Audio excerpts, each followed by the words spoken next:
All right. And we are live. What is up, everybody? Aaron the Dog back with breakdown number 2 on this Wednesday. Breakdown number 2 of 3. Had the PFL solo breakdown this morning, accompanied by me taking pauses to go pick up dogs barking. Got through it all, though. Had a few underdogs on the PFL card as well. Go check that out after this video. But we're here for the UFC 274 breakdown show. I'm here with Lewis of Norton MMA as usual. How you doing, Lewis? Yeah, good, man. 15 fights to talk about. Yep. All good fights. Yeah, good fights. We did the Bellator. Was that yesterday? I believe, yeah, yesterday we did the Bellator breakdown, and that's been doing really well as usual. So go ahead and check that out for this Bellator card. 3 cards on Friday with LFA and PFL, and then UFC 274 to cap off the weekend. Just needs a Fury on Sunday to complete it, but no Fury this weekend. Yeah, 2 title fights, 2 very good title fights, 2 very close title fights. Yeah, I think that this is going to be a really, really great card top to bottom. I think the prelims are very interesting as well. Got some good debutantes. Got the MMA Minute here, Steve himself. A great day to work from home. Let's make some money. Got Kelly in here. We got Cameron in here. Let's do it. Gotten some hot water for Goody picking against Goody. There's a lot of Goody fans out there. So for the Bellator, Lewis Long.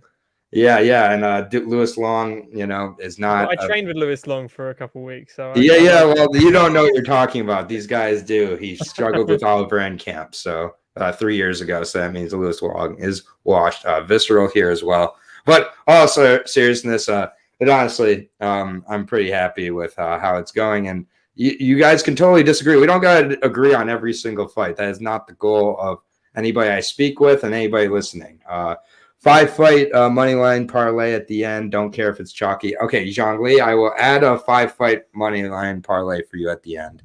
And I got you, buddy. So I'll try to add that. A lot of times just a little peek behind how I do my research and how I start to make my picks. I really don't prioritize until late into kind of figure out what my favorites are. So I'm kind of like my favorite bets are. I try to view all of my bets confidently, and unless it really sticks out as one I'm unsure of, which I'll always make an announcement about. Or if it's it's a bias pick, I'll make that announcement. So, but I'll come up with 5 here. So I got you, Zhongli. No worries. But this is taking place from Arizona. Justin Gaethje is from Arizona, so just a little bit of interesting note there. I don't think it will really play a factor in this, but I do expect it to be a pretty pro Gaethje crowd, even though probably Oliveira at this point is as most popular. And then odds are too wide for the Tony fight. Time to sprinkle. Hey, I beat everybody to the sprinkle. I sprinkled it right when it hit 300, and I thought that's the highest it's going to get. But we're definitely going to talk about that fight too. There's a ton of fascinating fights. Let's go ahead and get into it here. And you're starting with something I always appreciate. LFA debutant LFA guy making his debut here in Fernie Garcia, a guy I've made quite a bit of money on, even though at times it has been a little bit dicey, if I'm being honest, with Garcia. But part of what you get with him, and we'll get into that in a minute, taking on Journey Newson. Not Journey Newsome, which I've been calling him Journey Newsome for a couple of years now on accident. It's Journey Newson. I'm sure I'm not the only one, but I'll be the only one to admit it. This should be an interesting fight taking place at bantamweight to start out the night. Fernie is a very, very well-rounded fighter fighting out of Fortis MMA, so we're going to get some safe Sahoud yells, maybe I'm going to guess this fight goes into the 3rd round. In all honesty, I think this fight goes, if I have to guess, I think this fight's going to distance type of fight here. But just because Fernie Garcia, one big negative on him, it's very apparent when you go through his record, he's not exactly a finisher. And the fact that he struggled to finish so much at the LFA level, it concerns me with him moving up to the next level here. We saw Natan Levy last week, a guy who looks like he's built like a Greek god, looks like he's got the Taekwondo background, he's got the judo, he's got all this background, but he doesn't appear to have that finishing ability. He's another guy who on the LFA level, struggled at points, went to a lot of decisions, has all the skills in the book, but either way, and it's just interesting. We haven't seen Newson for a while. I'll go into Fernie Garcia first, though. 10-1, very good record. 30 years old now for the and no longer a prospect. Once you're 30, you're not a prospect anymore. So that's just how. What about your Mark Madsen? The only prospect who's over 30 is Phil Hawes. He's still a prospect forever prospect. Phil Hawes and Bevan Lewis, the forever prospects. Just wait for heavyweight Bevan Lewis to make that return. But yeah, Fernie, 30 years old now. Took his time to get to the big show. Was on the Contender Series last October. Got the win there, of course. Was able to get a finish in that fight. It was against a very short notice opponent. Yes, he was 8-1 in Joshua Weems, but I was not too impressed by that level. But at least he did finally get a finish. It had been quite a while. Before that, alternated split decisions with unanimous decisions. Couldn't finish Jay Viola, who is a favorite of the podcast to bring up at times. So it just kind of lets you know. And Phil Hawes is a gas bag bum. Phil Hawes is terrible. I know, but he was called a prospect for like 20 years. And yeah, so Fernie in Visceral points it out. Fernie is not exactly fast either. He's just a very well-rounded kind of like a Rafael Assunção type of guy who's just like, he's good everywhere, doesn't blow you away anywhere. He's less world class than. That's a really good comparison. He's a less world class Assunção though. So let me make that. If he has a career like Rafael Assunção, oh my God, I think Fernie would take that immediately if that was offered to him. So I just style wise, they remind me of each other. Salman Renfro, Cameron Hells, and Phil Hawes. Those are Kelly's favorite fighters. Cody Freeman in LFA. Guy who was 3-2 coming into the fight, split decision. Had the Marquise Smith split decision. These are with 3-4, 3-2. Had a split decision with a really unimpressive 9-6 Ryan Hayes. Like, he plays down to his competition at points here. And with Journey Newson, I just I don't know. I don't really know what to think about this guy. He's had a very weird career so far. He is originally a wrestler though. But then he kind of got to the UFC and had that one really nice knockout. And he's like, I'm a boxer now, like a pure boxer. I'm just not going to go for wrestling or takedowns anymore. But he's been off for a while. So it's I think that in this fight, it would not surprise me to see a much more wrestling heavy, much more using what I think he'll have, which is a speed advantage in this fight. But also I think he'll be a little bit of the stronger guy. Also, I think he's going to use his wrestling a little more because using the stand-up, it's not worked out with Randy Costa. It worked out with Domingo Pilarte, but he was on the Devil's Lettuce when that was still illegal. But that was a really nice knockout. But, and then Ricardo Ramos, he had a war with him, but did not use his wrestling. On the regional scene, used it a little bit more. I think that's the way you beat Fernie Garcia. Otherwise, I think Fernie Garcia can kind of just out technique him with the boxing, and he's been much more in a rhythm lately. So this is one that I'm not rushing to the window to bet because I don't know how Journey Newson's gonna look between the time off, between this being a pink slip fight and him facing a 30-year-old debutant who has gone to a split decision with Ryan Hayes within the last couple of years. So I think it's going to be close. I'll go with Garcia. It's not one I would suggest betting heavily at all. I'll go with Garcia by decision. Yeah, it's all about if he can 100% a Assunção, but he just wins by volume. Nothing massive, significant. You never see his opponents battered after the fight. Journey, I'm worried about the gas tank if he does decide to wrestle, which is why I think he's actually decided not to in a couple of fights. I think his cardio isn't up there. I think Fernie's got great cardio. All money goes with Fernie for me. Like you coming into the UFC, you know what the Mexicans are like as well. How much support they get, how crazy they go, and even how Fernie has looked in his LFA fights, even though they're against not the greatest competition, he has dominated most of them, other than a few shaky ones. Yeah, the Ryan Hayes one, he really didn't. And, the Cody Freeman fight is another one to go back and watch. So it's like either real dominate or really doesn't, but still manages to get a split, and it's questionable. Yeah, so fair enough.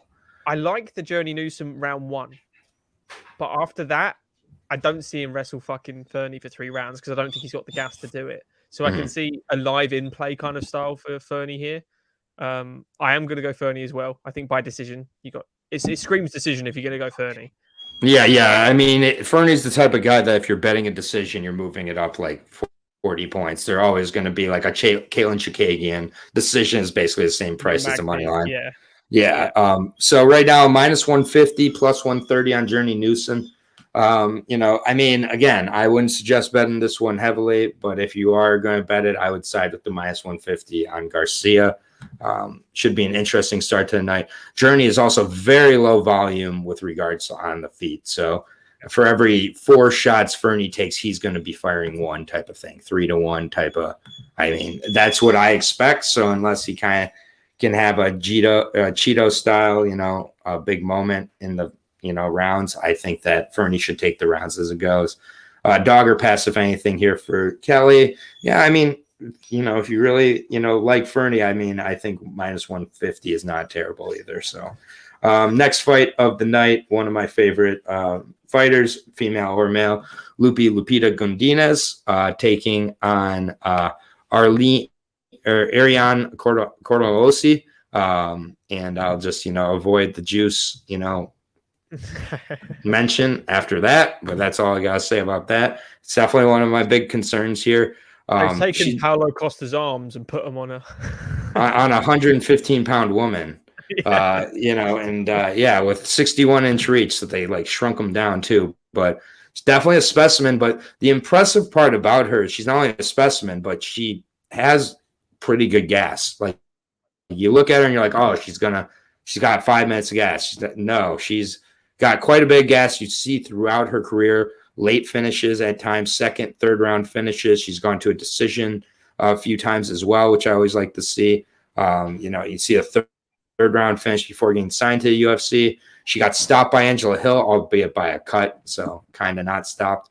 The Ling Na fight, I was at that fight in Jacksonville, and that was ridiculous. The early prelims, there's not a lot of people in there. And hearing those shots from Carnelossi onto Nader, it was hard to hear. And and this is just this is a tough fight for me to be unbiased with. I love Lupi. I picked her in all of her UFC fights. I'm going to be picking her here. So buyer beware there right away. But Carnelossi, it looks really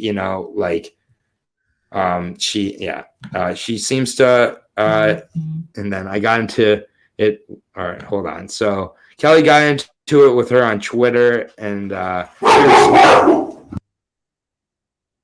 she responded by saying exactly how many USADA tests she has taken. That is so sketchy. She's a cheat. She's a fraud. She's on the juice. And fade. I mean, it's never good when you keep track of the amount of tests you take, but they give out like shirts and stuff, so maybe that's what it was. Sorry about the dogs in the background, but someone just walked into the house, so there's no keeping them quiet for a second. But yeah, Lupita, she's looked good at times. It's been the best of times. It's been the worst of times in the UFC. The Carolina first round was great at 125 on the short notice, but after she was struggling to get the takedowns, Lupita definitely becomes a much lower level of threat. And that goes for, I think, pretty much all of her fights. That's my concern. And Carnelossi is going to be very, very, very difficult to take down. But if she gets her down, I think Carnelossi is going to really struggle to get back up. It's really, really hard here. If I'm being honest, it would be a dog or pass bet for me if I was being unbiased here, because Carnelossi is a plus 160 underdog right now. And I think she's much quicker on the feet. Lupita is, but I think Carnelossi has so much more power. and it's such a toss-up. The thing I'll say about Carnelossi is that she does have a method to her strikes. When she starts to get ready to blitz, she lowers that right hand every single time, and it is wide open to be countered. And I do think that if Lupita gets her down, I think Lupita is going to have to be a little more aggressive with regards to not just being position over submission, which she so often is. In her fights, I think she really has to push the pace. I think she does have the ability to possibly submit Carnelossi as this fight goes on. And I think that Carnelossi is a very good opponent. I think this is incredibly well matched. I'm really, quite surprised with the odds. I'm happy because I'm a Lupita fan, but it feels like so are the odds makers here. She's minus 185, minus 190. Nearly a 2-1 favorite here in this fight. I think this is a very close fight, and a fight where, again, Carnelossi, there's some question marks with what's going on there. Always rooting for Lupita. I have my bet on Lupita, but for me to advise other people to bet Lupita here would be a little disingenuous for me. But I am going to go with Lupita, and I'm going to, gamble and say Lupita catches the rear naked choke somewhere in this fight. Somewhere along the way, she submits Carnelossi. If this goes to a decision, I might get pretty nervous, especially after last week. Yeah. This close. Is one that is a 50-50 fight for me. I think Lupita looked very impressive against Luana, upper weight class. I thought that was quite impressive, but she did struggle with range and the striking of someone that long. That's not going to be a problem with Ariane, but it is going to be a power difference. In that clinch, when she hits that pocket uppercut, it is devastating. She has got a lot of volume for someone with Paulo Costa's physique. So there's a lot of split decisions in her record as well, Ariane. So the record is maybe a little padded for what it is. I think Lupita's actually fought better people, but the one thing I like about Ariane, she's a finisher. She does go for the kill all the time, and Lupita might get, unless she goes for the kill as well. I think you're right. She has to go for it, not just go. She's got to up the aggressiveness a little bit. The lack of aggressiveness cost her against Penne too. Yeah, exactly. Perfect example. And that was, she barely experienced 4 fights at the time, 5 fights, something like that. I think Lupita can do this. I really do. Lupita has a really good amateur record as well, against some very high level opponents. So yeah, she's only in her, what is this, 9th fight in her pro career, but I mean, she was high level amateur experience too. Yeah. So I'm gonna back Lupita as well, but just by the fact that I think if she chases it, I think she would have learned a lot against Lokbumi as well. The amount of volume and the high intensity Lokbumi goes at, I think that would have got her on, on the hamster wheel. Let's get pressing. Let's get going. You've only got 15 minutes. It may feel like a long time if you've got no gas, but if you've got gas, that goes quick. And you might, Lupita definitely has, And again, Carnelossi, you just assume, you look at her, you're like, the gas isn't there. She's got good gas too. I mean, this is a tricky fight. I'm, quite surprised the odds are as wide as they are, but I got Lupita in this spot as well, but I'm a huge fan. I'm nervous about this fight, but I think we're all rooting for Lupita here.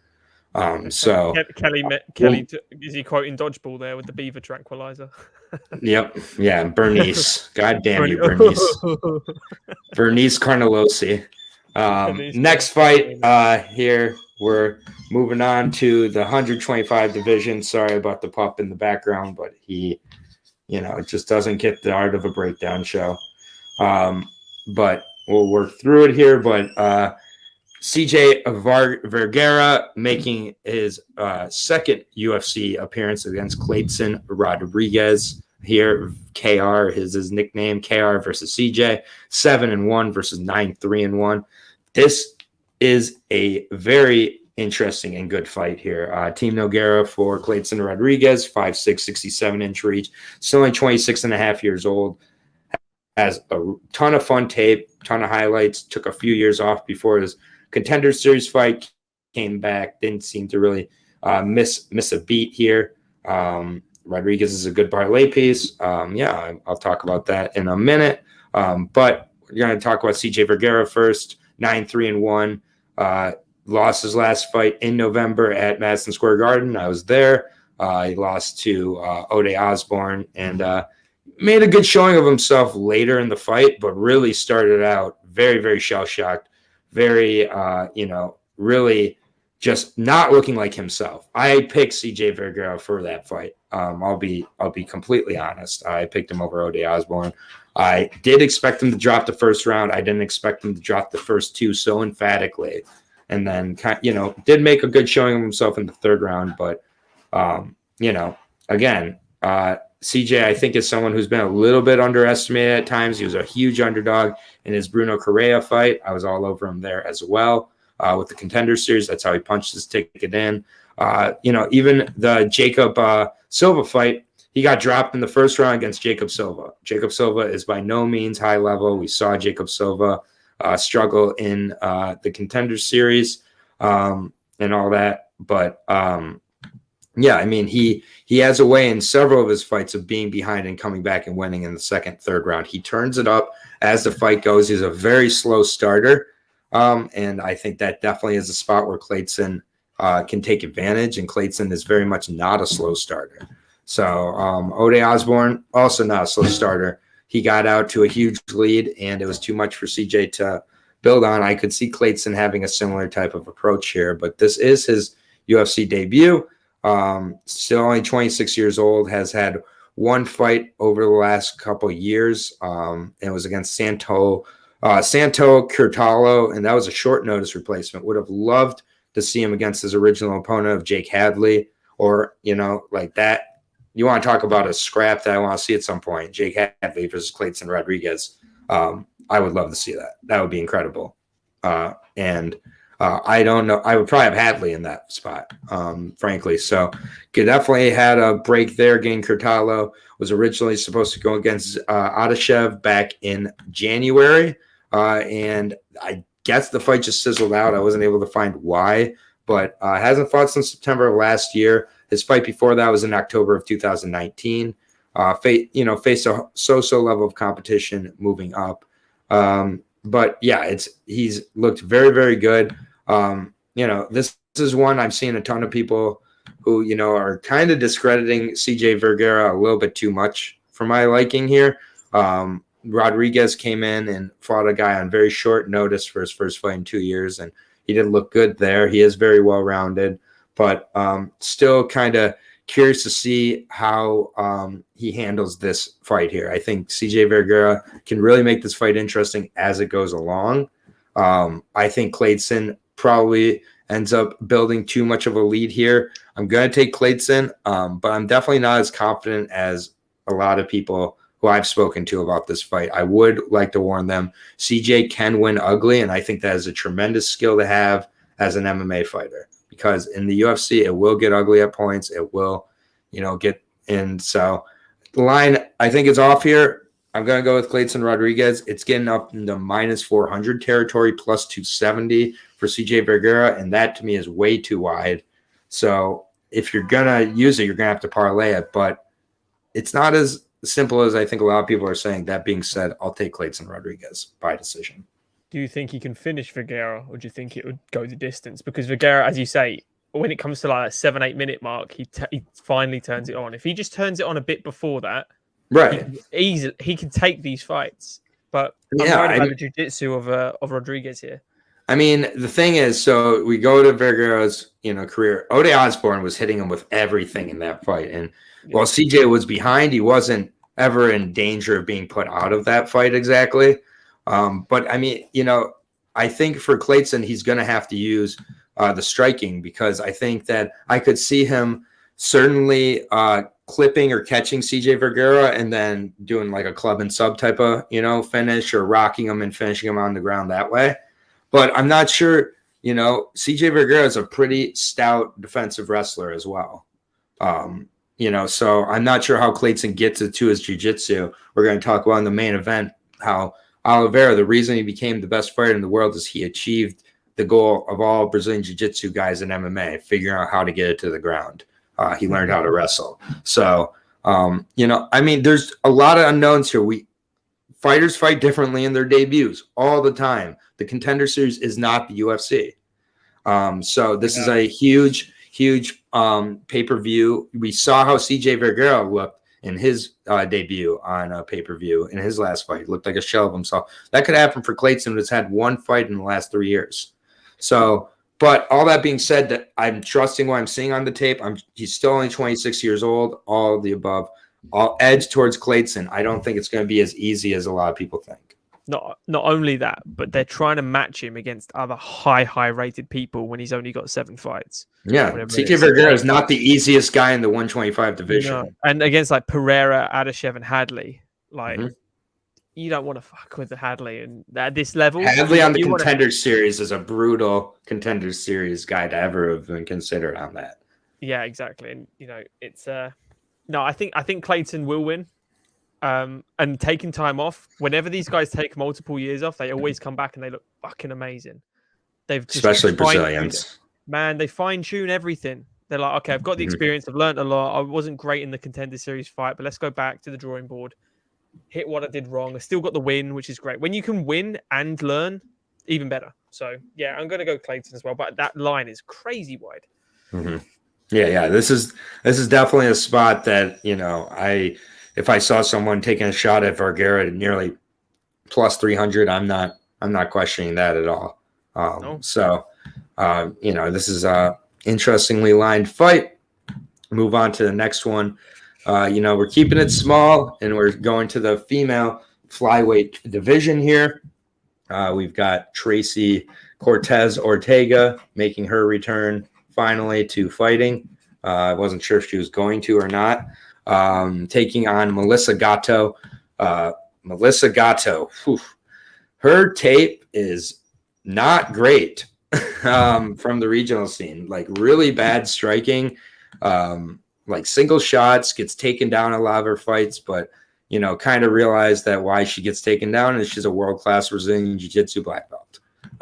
So we got the black belt versus the wrestler who tries to box at times, but most of the time just reverts back to wrestling in Tracy Cortez. So pretty classic matchup here. Melissa Gatto, she's improved her game definitely since getting to the UFC. 8-0-2. She is only 26 years old, 70-inch reach, 5'5". Hasn't fought since December of last year. Got the win over Sijara Eubanks with a body kick. Definitely an impressive fight. Sijara Eubanks showed up to that fight not in great condition. But, Gatto beating Sijara Eubanks, even though she didn't make weight, like that's an impressive win. And to end it the way she did with a strike when she's so known for jiu-jitsu, extra impressive. The Carol Rosa fight was her fight before getting to UFC. Carol Rosa was running through her in that fight. But Gatto, at any point, is so world-class. She can grab those Kimuras, snatch up submissions from the bottom. She is that good. Put away Carol Rosa. That was the last loss for Carol Rosa. Victoria Leonardo ended up breaking her arm in between fights. So, or in between rounds in their fights. So, Gatto's showing a little bit of, get up, you could say, or whatnot. I think that against someone like Tracy Cortez, you're going to be competitive on the feet most of the time. Tracy Cortez is not an impressive stand-up fighter. She's not going to be able to revert to her wrestling, though, because I think if she goes to her wrestling, she'll be in trouble early and often in that fight. So it turns into whose stand-up do you trust more, Melissa Gatto or Tracy Cortez? Because I think it's going to be on the feet for the most part, or Gatto is going to try to pull guard. I don't think Cortez tries to wrestle her here, though. I think that would be a mistake. Do you think Gatto tries to wrestle her? Do you think she can get her down? That could be interesting. I could see that. I could see that being a route where Gatto could really take the advantage. Cortez has got good wrestling, but she's not a world-class wrestler. No, she's not. But she exactly, and she's definitely not a world-class boxer. No. This is a spot to me that feels like the dog is barking in Melissa Gatto at plus 135. I just think she has more upside. I think she's more involved in the game. We've seen a lot of pullouts and just like inactivity from Tracy Cortez. and just borderline unimpressive performances at points, even in wins. Like, they've been wins, but they've been kind of wins with a little bit of an asterisk here. I think Gatto's getting better and better here, and I'm just taking her based on her having some world-class skills. Well, I wouldn't describe any skill of Tracy Cortez as world-class. So give me Melissa Gatto here, who's still improving. I think she's going to hold her own on the feet, and I think she could revert to some takedowns as this fight goes on. I think Tracy Cortez cutting down to 125 is brutal for her. I think it's brutal for her to get 135, which is why she was able to beat a Stephanie Eggers because of the gas tank. She's sacrificing that by getting down here. I got Gatto. She's a dog, and seems to be improving a little bit more than Tracy Cortez, who's just been due that loss and avoided it somehow. I told you we won't disagree on many. I've also got Gatto because I always back someone that's a clear natural finisher. Yeah. And she's an underdog, which is great. I mean, Tracy Cortez, she's going to be training a lot of jiu-jitsu because she's got a world-class jiu-jitsu practitioner as a husband. So, and all the Gracie guys behind her who are, Henna and Hira are ridiculous, and especially at teaching. But I like her.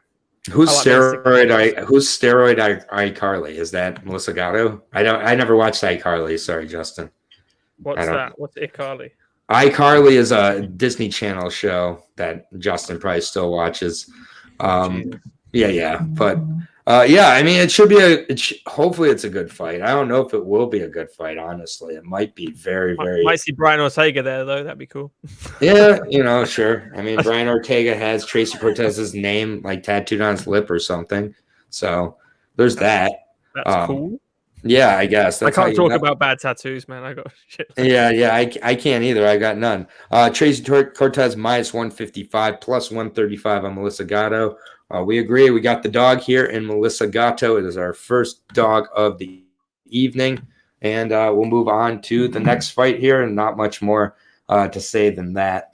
But it's a good fight here at 170. Andre Fialho making his return again. Just he said he wanted to fight in the UFC, and he's making up for lost time here. Just fought a couple weeks ago, taking on Cameron Van Camp here. Cameron Van Camp has had a couple fights fall through. He's out of Indiana, 15-5-1, 29 years old. He's fought all over the place. He's fought at featherweight. He's fought at lightweight. He's fought at middleweight. He's fought at welterweight. It seems to be a welterweight. It's a pretty big welterweight, very well-conditioned athlete, 6'2", large guy for sure. He's on a 4-fight win streak, known as the Invader. Last fought last July with BTFS. And that was July of 2020, July 24th, 2021. Got the win there by Darce choke.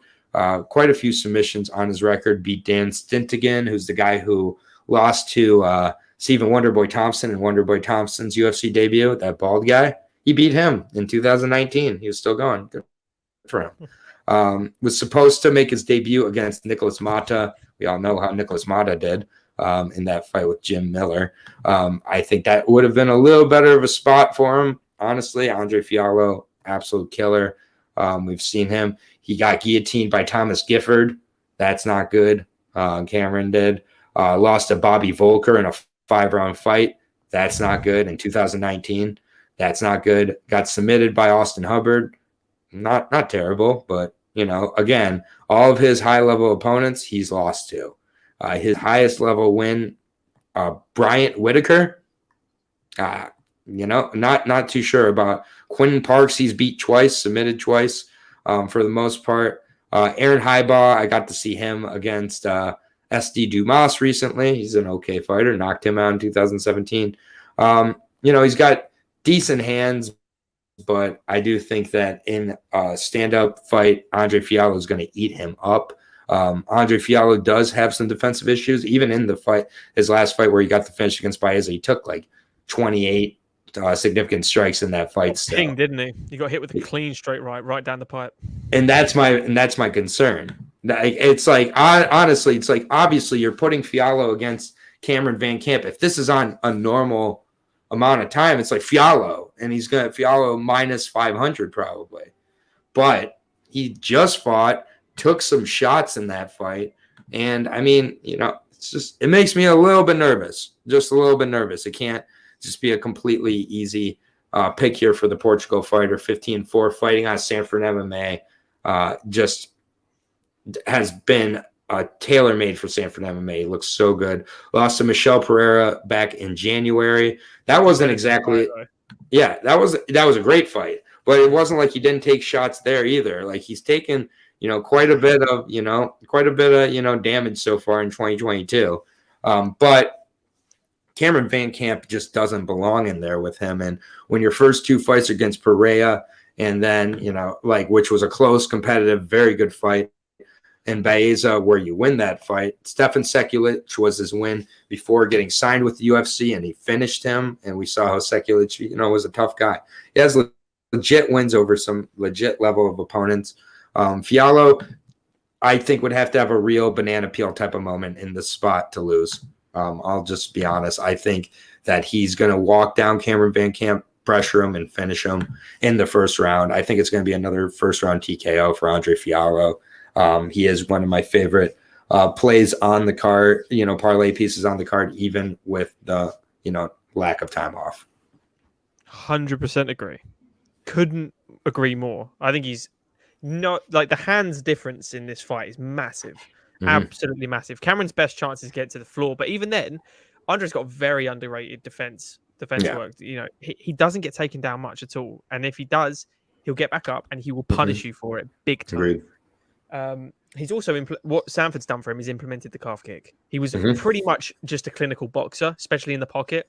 Wide looping hooks, but sat it down with a stiff jab. So what he's doing now is he's setting it up with the calf kick, which is really nice, getting their movement stuffed and then cutting that corner off to land a shorter hook. I think Fialho's going to knock him out in one round as well. I really do. I think the fact that if, again, full training camp and stuff, he would be a minus whatever, as you said, 400-500. Whatever he's at now, it's worth it. Yeah, I mean, he's minus 400. The money coming in on Gucci. Let's go, Lewis Long. Let's go. Prove everybody wrong. Throw this man. But just hang on.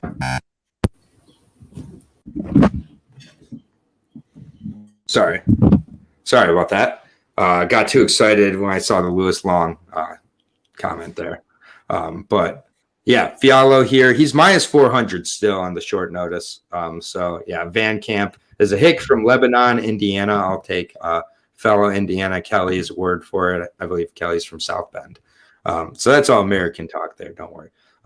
But yeah, we're in agreement so far. That is 5 for 5. So, and I will be quite surprised if we're not on the same page on this one, but we'll see. We got the big boys. We got a heavyweight fight between a guy who got stabbed in the chest and a guy who should be fighting at probably 185.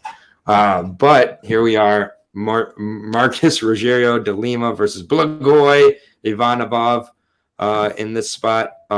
This should be, I'm hoping, a very long fight because I am on the side of the AKA Blagoy Ivanov, the Bulgarian here, but Marcus Rogerio de Lima we'll talk about first. Pazao, Bigfoot, 19-7-1, still only 36 years old, 6'1", 75-inch reach, definitely small for the division, but has that good power for however long the fight lasts. Was able to knock out the now BKFC Ben Rothwell.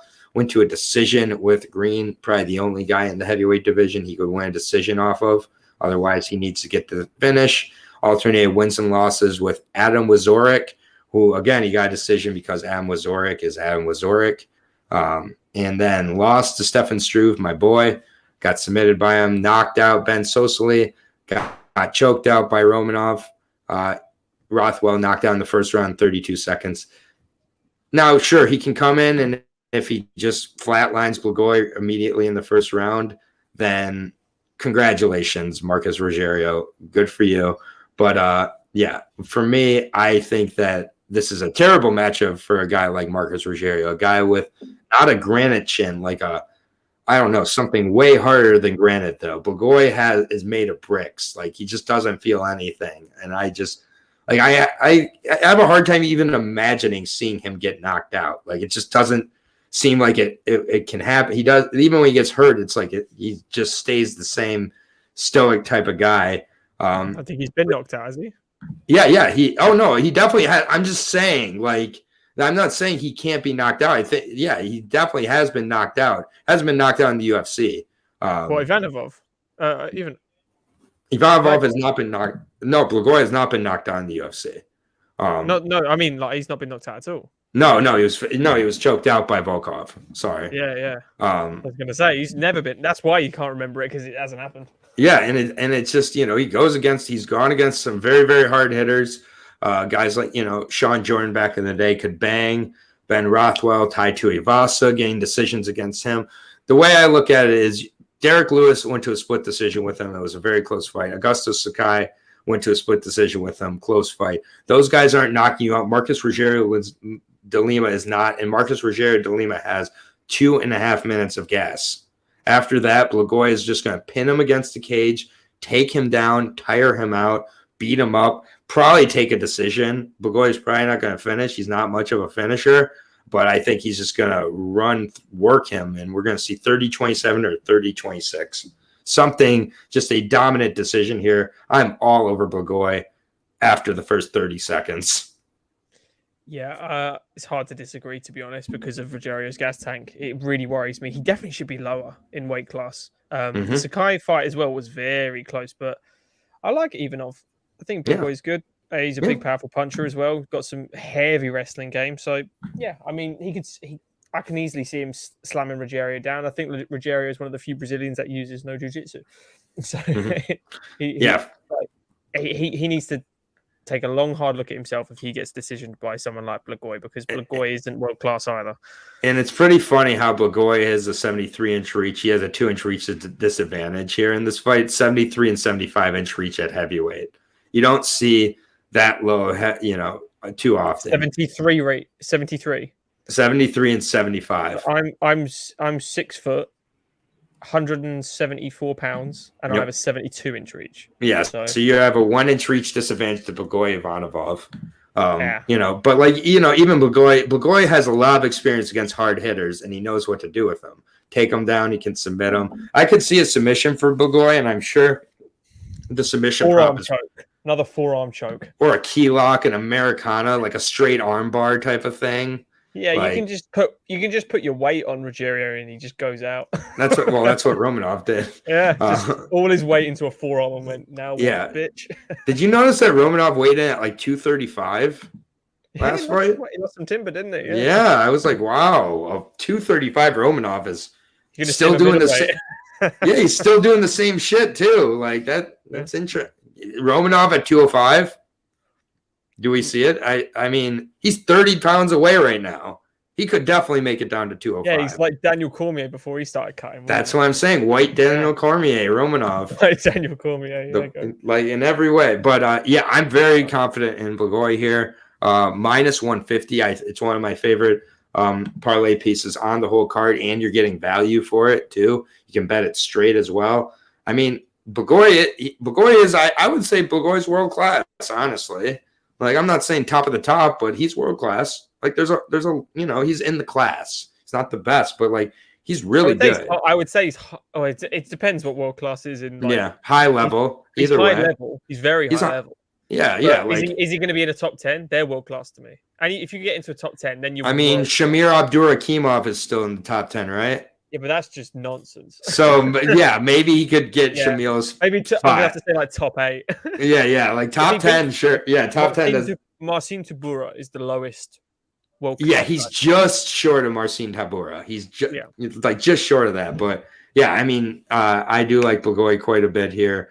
Rogerio has one way of winning. It's the first minute, like first 2 minutes. He's not getting like a second, third round knockout of Blagoy after Blagoy's taking his best shot. I just don't see that. Terrence McKinney, that's what he's going to be. Yeah, minus 150. I think this is a great spot. By the way, Blagoy is a younger guy. Yeah, just in it. Still. Yeah, still. He's the younger guy according to their birth certificates. I believe Blagoy is probably about 62. If I'm being honest, I do not believe Blagoy is a couple years older than me. I really just do not believe that. Like I don't think we went to high school together. Yet, according to his age, we could have. So a little sketchy there from the Bulgarian. But yeah, it should be an interesting one.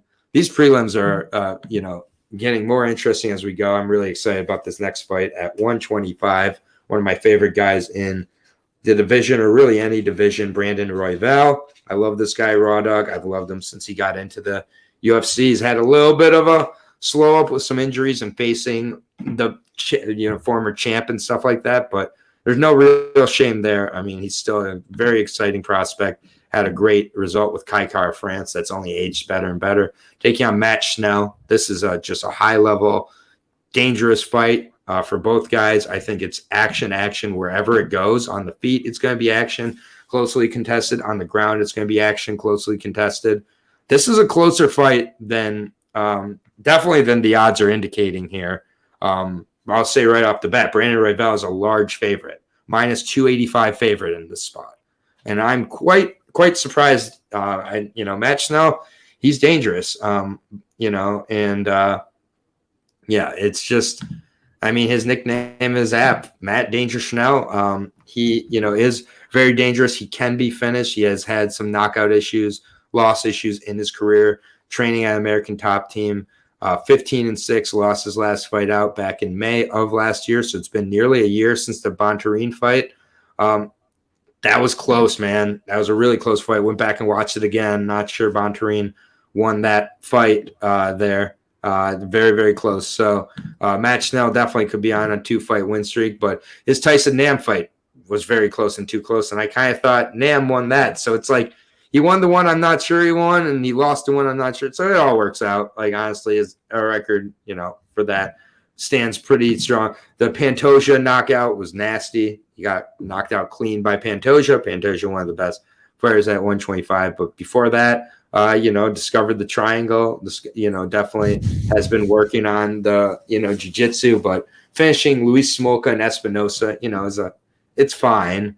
Naoki Inoue, I don't know whatever happened to him, but that was a close fight. And Marco Beltran, I don't really rate that highly. Gets put away by Hector Sandoval. That was 5 years ago, but still put away by Rob Font, put away by Tim Elliott. He is kind of kill or be killed. He did, take quite a few shots against Bontorin, and I do think on the feet he could, really be in some danger. I do. Hey!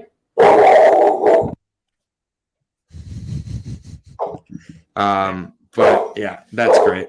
But obviously, Freya likes the dog here and Matt Schnell, but Brandon Royval, he's one of my favorite fighters. Raw Dog is, my question with him is the durability, the injuries that he's been dealing with and how that's affected him for sure.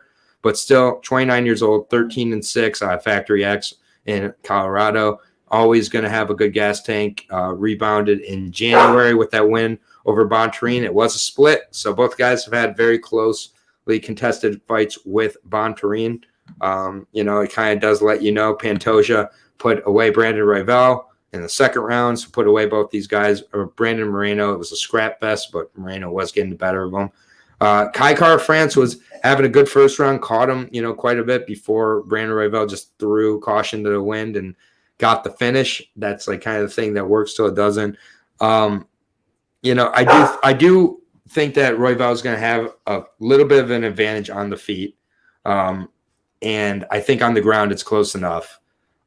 So this is a really close fight, though. I'm going to edge with Royval because I do believe he can win the decision. I also believe of the two, he's more likely to get the finish.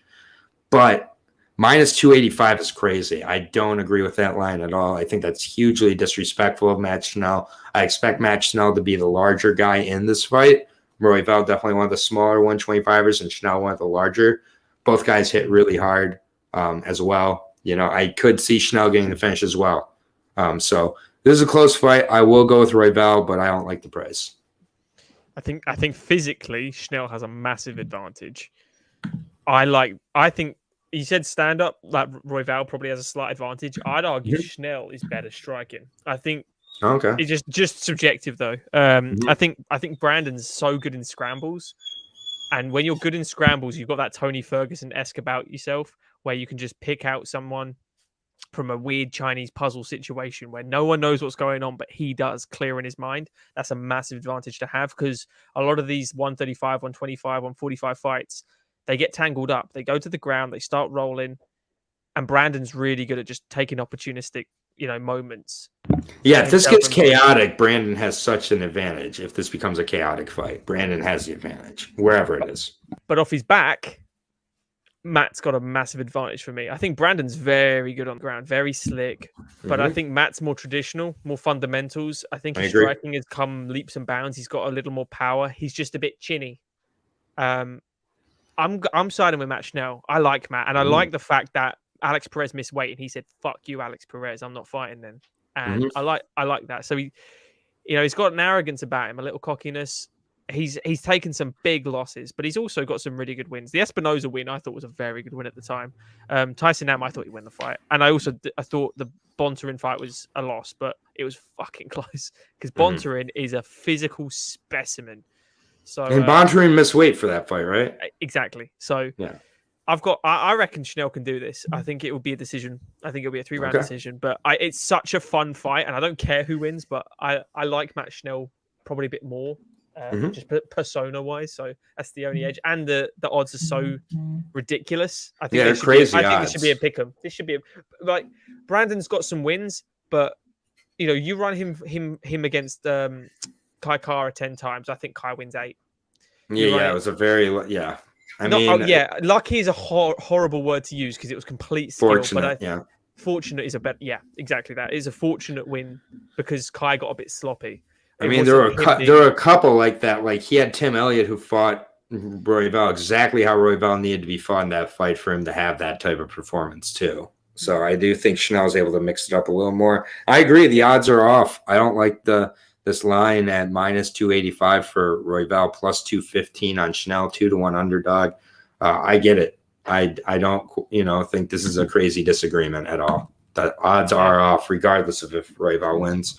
But there you go. The dog's coming in. Look, the dog wants it. So good. I got the dogs. I got the dogs coming in audio wise, so it's working out here. But so far, all things considered, the dogs are holding up handle the weight cut. He handled it pretty fucking well against Perez. He was on track, nice and easy. Talked about it, said it was no problem for him mentally. Felt great. I think he's got a new nutrition for the last couple of years.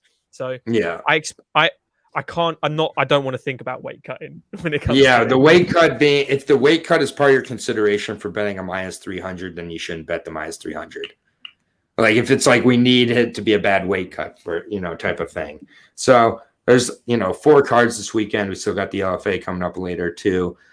Be selective. 145 for the next fight. Norma Dumont, the unofficial, uncrowned, second fighter in the featherweight division. I'm not sure if there's a third fighter in the featherweight division, but Norma Dumont's number 2 behind Nunes for sure at this point, because seems to be the only 145er actually who wants to be at 145 when she can make weight. You're saying Schnell in general, by the way. I think just so Kelly knows, Schnell in general, I think his weight cut is going to be absolutely fine. I can't imagine it's going to be bad, but yeah. Yeah. No, for Schnell in general, I think Royval takes it. And then after a main event, I'm all about Dumont, is what Visceral's saying. Yeah, going from a main event to a pay-per-view prelim. That's how much the UFC thinks of Norma Dumont's performance against Aspen Ladd, who Aspen Ladd, I believe, had a round where she threw 3 strikes total. So, my God. Yes, Norma looked good in her last fight, but Aspen Ladd had one of the worst performances I've seen inside the octagon in years. She just did not show up. It was crazy. The Felicia Spencer fight was extremely close, and I had Felicia Spencer in that fight. I don't know how they scored that for Dumont, but such is life. But yeah, I wouldn't exactly describe Dumont as a world beater at this point, beating Ashley Evans Smith, and then Felicia Spencer, obviously the best win there. Aspen Ladd just didn't show up. Megan Anderson obviously had that clean knockout of Norma. But it does seem like Norma started to figure out, her overall, nutrition and weight class is the 145 division. She has really good volume, especially when compared to an Aspen Ladd or something. And she's taking on Macy Chiasson here, Macy Chiasson, man, just not who were promised coming into the UFC. 7-2, but she's had weight issues. She's missed weight. She has gas issues. Doesn't seem to be all that well-rounded of a fighter. Doesn't seem to be improving really either. I know I'm being hard here on the Fortis MMA fighter, but I mean, she's big, but that's about it. 7-2. Lost her last fight back in December. She's had weight issues at times, was finished by Raquel Pennington in that fight. Had her Aspen Ladd fight canceled because of her weight issues. Even against Marion Renault had points where it got a little dicey. Just basically was physically larger than Shayna Young at that point. Did I lose you, Lewis? I might have. You there? Yeah, can you hear me? Yeah, sorry about that.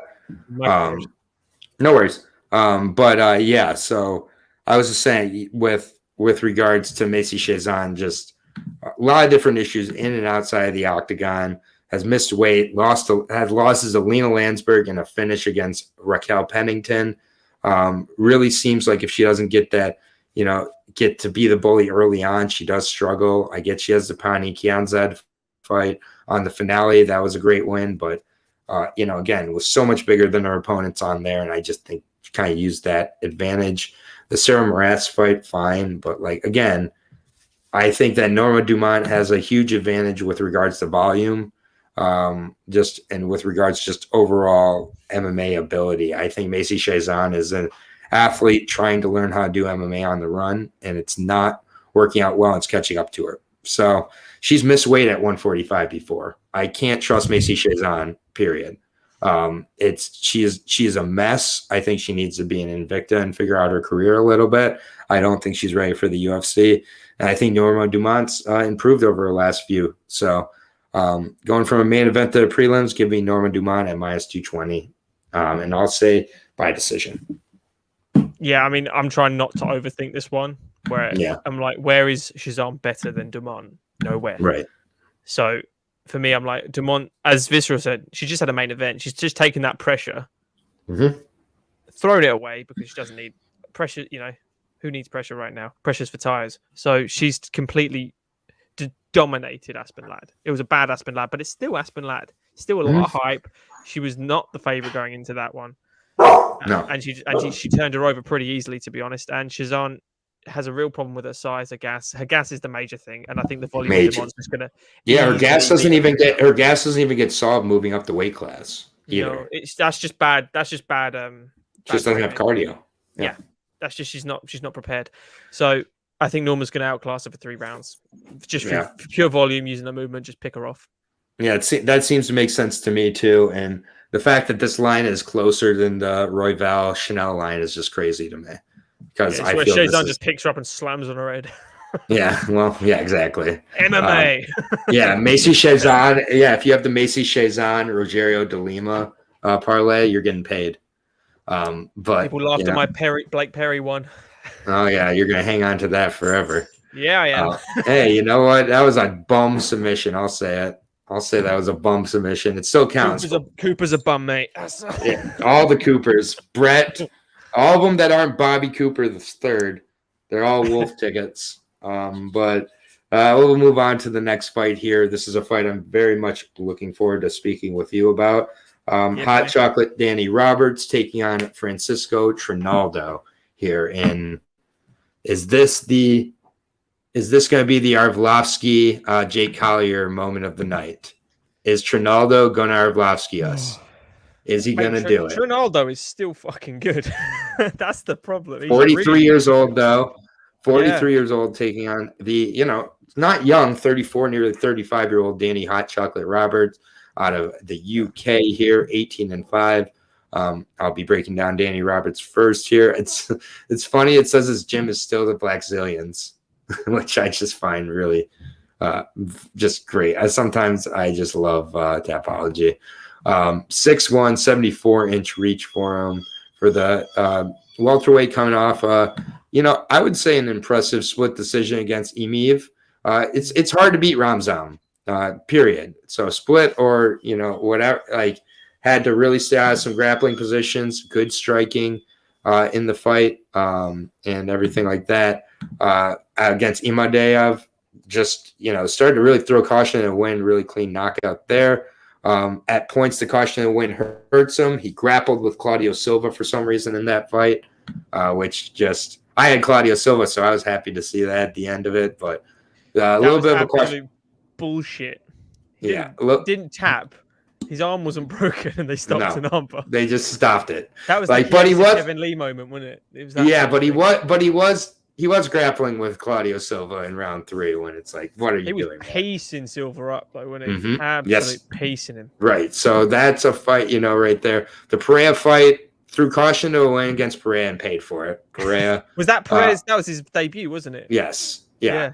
And oh wow, Visceral saying this is his steak fight. What? I'm excited about this. Danny Roberts, I'm excited about both these guys. I still like Trinaldo, man. The last time Trinaldo fought a Brit, he knocked out Jai Herbert, and we got the Danny Roberts reminds me a lot. They're really similar. They're chinny. They're winning fights till they're not winning fights. They look similar. Long strikers here.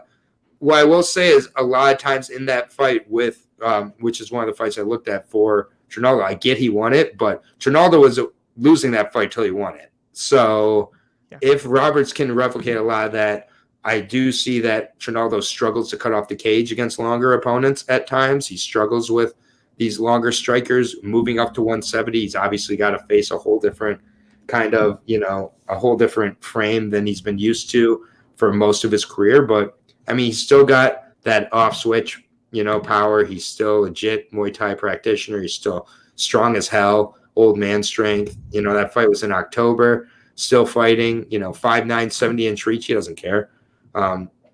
He's going to be stronger than his opponent, but, again, struggled to cut off the cage against a long rangy striker in Dwight Grant, who is much more inactive than Danny Roberts. Danny Roberts' volume, I think, is really going to, be, I think, his biggest weapon in this fight with Trinaldo. I think he can start to slow down Trinaldo as this goes and stay safe by staying active.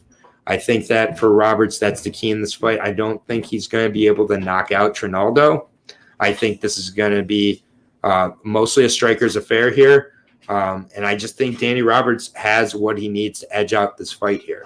I think he's going to be hitting Trinaldo at places where Trinaldo can't hit him, and Trinaldo's going to have to crash the distance and put himself in some squirrely situations to get the fight where he needs it, I think. So I like Danny Roberts a lot here. He's younger.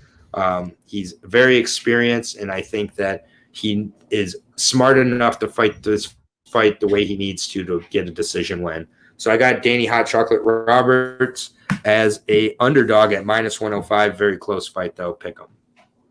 And you got to remember, he took a couple years off just to heal his body and train up a little more as well after the Imadi fight.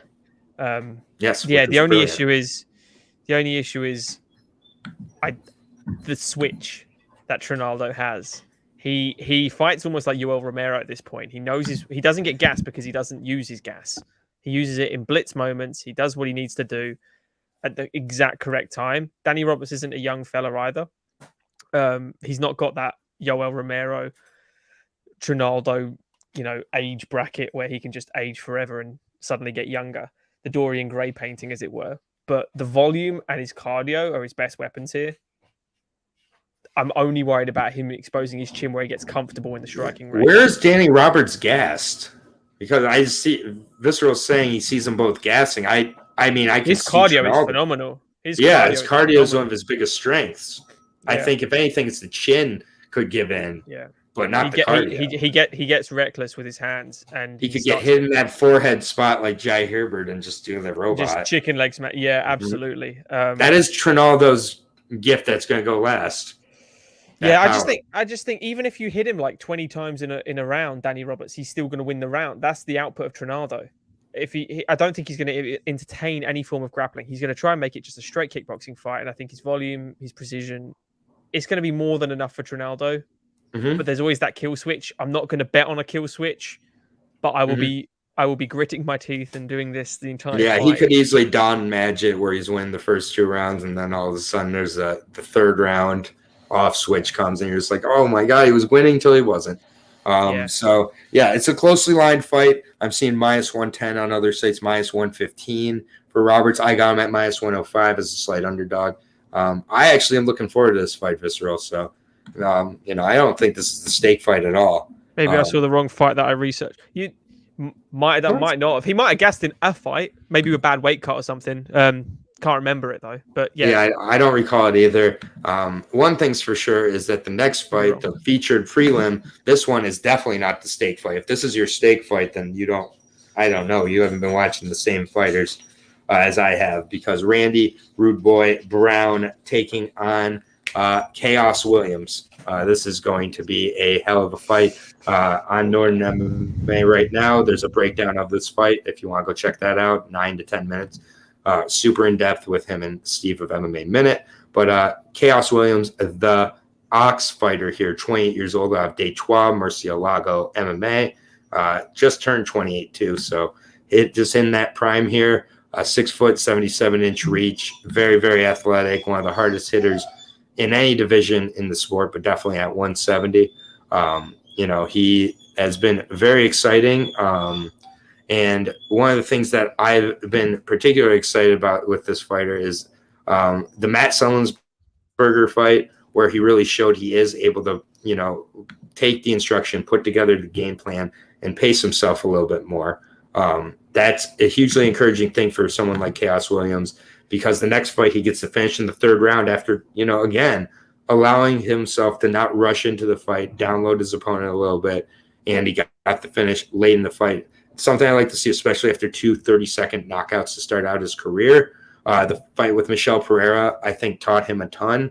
Michel Pereira learned from his mistakes and realized he had to slow down a little bit, become more tactical. And I think the lesson he learned, he ended up transferring and teaching to Chaos Williams the next fight. And Chaos Williams seems to have taken a lot of that. So you have a more reserved, measured Chaos Williams, who still at points is going to have to get chaotic in a fight like this with Randy Brown. I think that with Randy Brown, I want to see a lot of leg kicks out of Chaos Williams. I want to see a lot of pressure out of Chaos. And I think that, for Randy, he's, okay on the feet, but definitely that's where he can get hurt. He's been hurt by pressure, hard hitters before in his career, but he's also had a lot of good success. He has great takedowns, really good, well-rounded fighter. His submissions have gotten better and better. He had the one-arm rear naked choke of Oliveira, obviously, in their fight.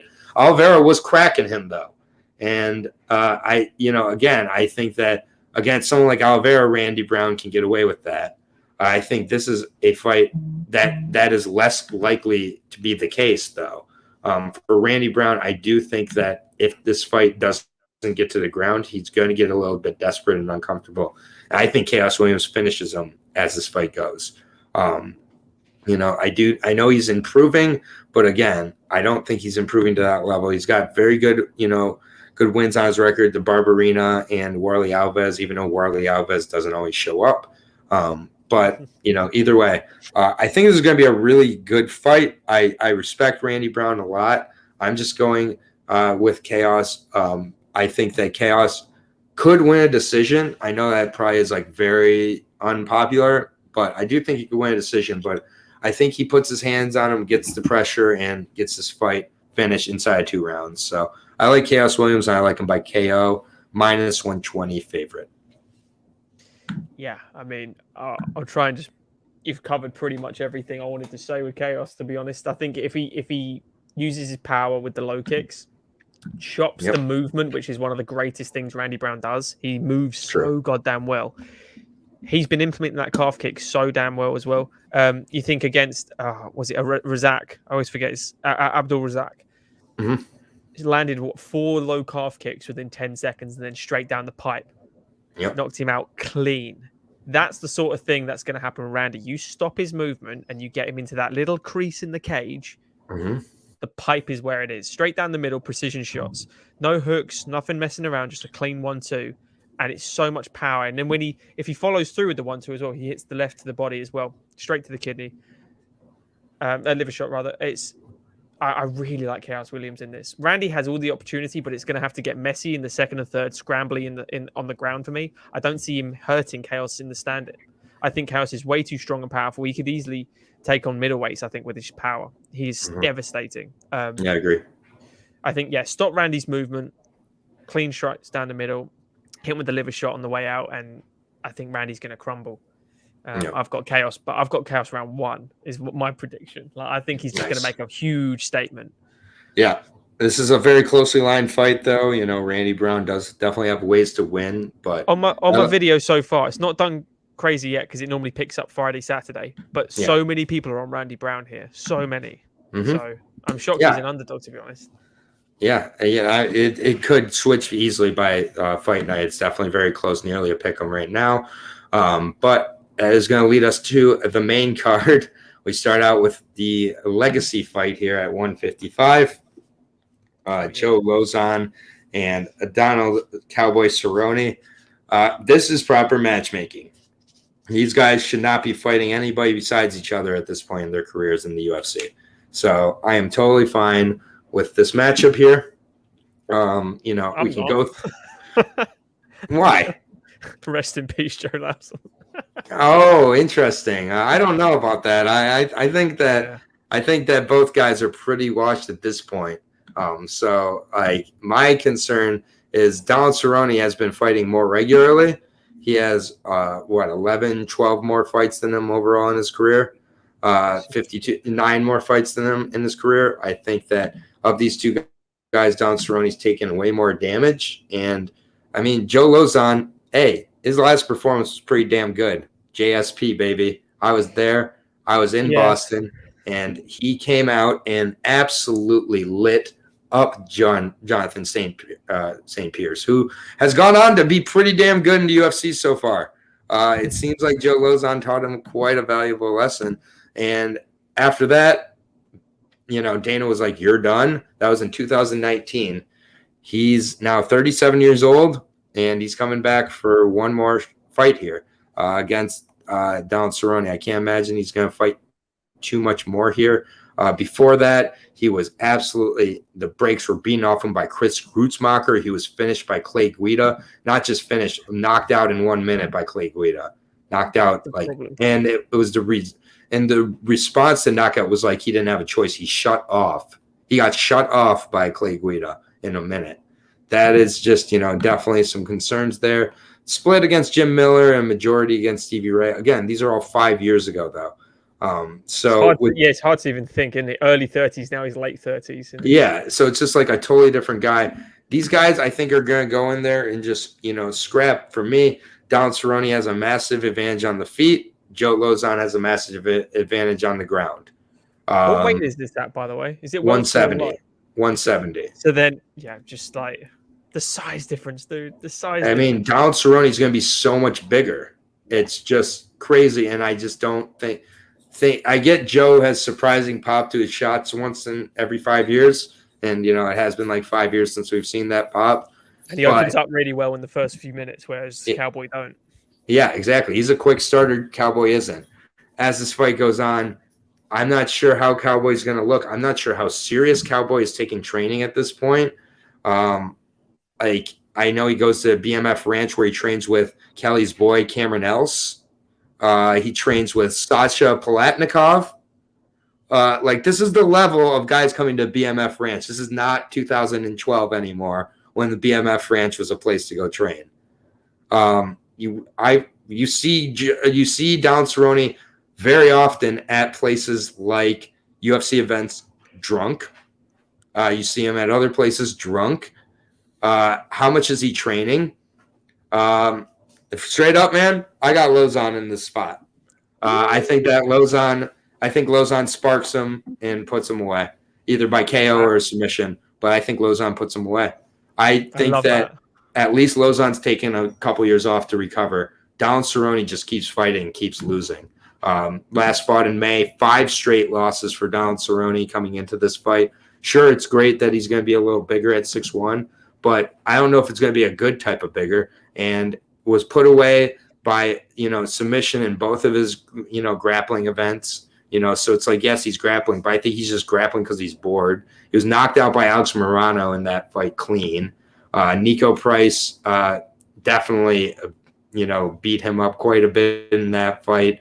I mean, it's like the Justin Gaethje fight, the Tony Ferguson fight. I don't think he's been the same since that Tony Ferguson fight. I think that's when he should have stopped right there.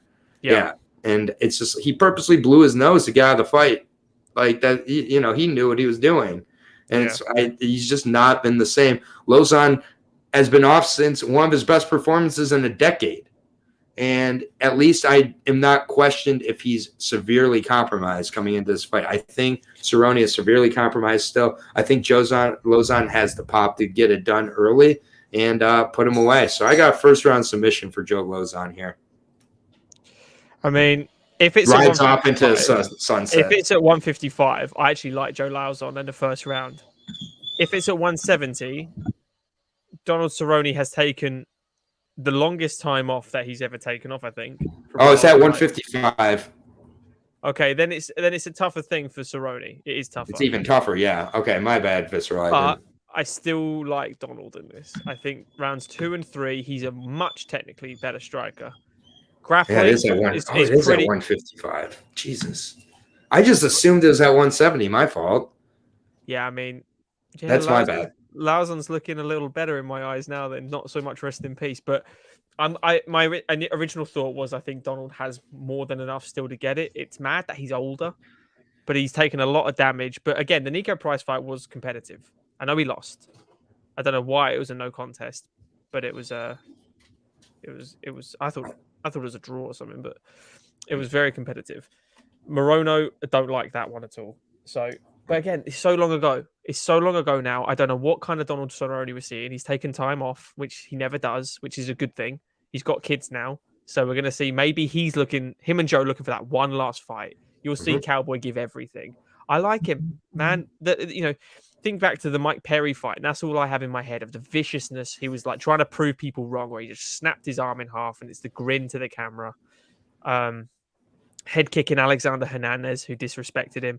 But yeah, the losses he's got on his record aren't Joe Lauzon's losses. Ferguson, Gaethje, Pettis, and McGregor. That's a good point. Joe Lauzon's losses: Guida, Grootsmacker, Stevie Ray. Yeah, knocked out by Guida. Do you know what I mean? He's getting knocked out by Justin Gaethje. He's getting knocked out by Guida, and it's a similar time frame. So I'm still back. Here's the thing. Yeah, Visceral. Cowboy was crying at media day today about his son being in the crowd, distracted. Exactly. Because even later in this card, I'm going to make the argument with Tony Ferguson of how good taking the time off is for him. I'm making the opposite argument here with someone like Don Cerrone. When he takes time off, I don't think he's focused on fighting at all. I think when he takes time off, he's drinking, he's partying, he's being like, "Oh, I'm a father. Yeah. I'm a father now. I'm getting bit by shark." Like, I don't think when he takes time off, his body really recovers. He's just doing other dumb shit with his body. So, like, he just looks really aged too. You look at him; he looks so old now. It's like at least Joe Lauzon's still actively coaching, actively in the gym, things like that, and he's recovered, and he's coming off of that incredible performance where he's a huge underdog against a young guy in Jonathan St. Pierre. So, it's a risk here. Joe Lauzon, I got him at plus 150 as the underdog.